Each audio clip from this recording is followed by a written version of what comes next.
pedang Excalibur, tapi faktanya sampai hari ini hanya King Arthur lah yang memegang pedang ini. Setelah Arthur dan Merlin memperjuangkan haknya sebagai raja sejati Inggris, akhirnya Arthur dinobatkan menjadi raja, The Great King Arthur. Setelah itu ia menikahi seorang ratu cantik bernama Guinevere, dan setelahnya ia mendirikan kastilnya sendiri di daerah Camelot. Demi menjaga keamanan, Raja Arthur mengundang para kesatria terbaik di dunia untuk makan malam bersama dan berbicara beberapa hal yang penting. Tapi saat berkumpul di meja perjamuan, para kesatria ini malah rebutan kursi terbaik. Ngamuklah Raja Arthur, udah kayak bocil air rebutan kursi.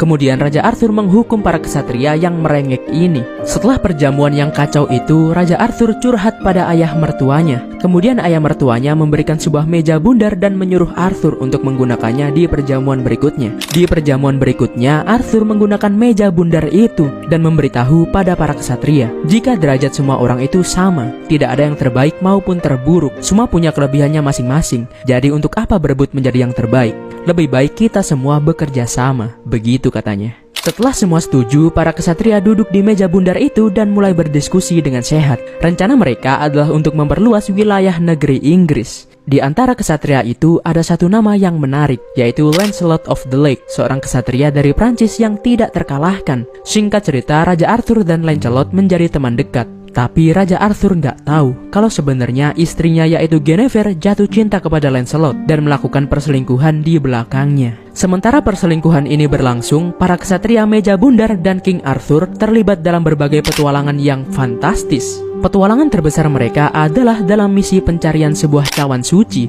Legenda mengatakan jika cawan ini adalah sebuah ilham dari Tuhan yang mampu menyembuhkan semua luka, bisa bikin awet muda dan memberikan kebahagiaan yang abadi. Tapi hanya seorang kesatria berhati murnilah yang mampu menemukannya. Kesatria Lancelot gak bisa menemukan keberadaannya. Mungkin karena dia udah melakukan kejahatan tadi ya, yaitu berselingkuh dengan istri kawannya. Akhirnya cawan suci atau Holy Grail ini ditemukan oleh Galahad, yang faktanya adalah anak dari Lancelot sendiri. Perselingkuhan istrinya dan Lancelot pun akhirnya terbongkar oleh anaknya sendiri dari hasil hubungan dengan wanita lain bernama Mordred. Setelah membongkar fakta ini, Mordred malah menantang ayahnya itu untuk menuntut haknya sebagai pewaris tahta. Pertarungan tidak bisa dihindari. Arthur berhasil mengalahkannya walau harus terluka parah dan Mordred harus merenggang nyawa. Guinevere kemudian lebih memilih untuk hidup bersama Lancelot, meninggalkan suaminya itu. Raja Arthur juga mengembalikan pedang Excalibur ke Lady of the Lake, dan tak lama kemudian Raja Arthur meninggal di Pulau Avalon. Walau istrinya selingkuh, tidak berhasil mendapatkan cawan suci, dan masalah lainnya, Raja Arthur tetap menjalankan tugasnya sebagai raja dengan sangat-sangat baik. Dia adil, bijak, dan dapat dipercaya. Kisah mulianya ini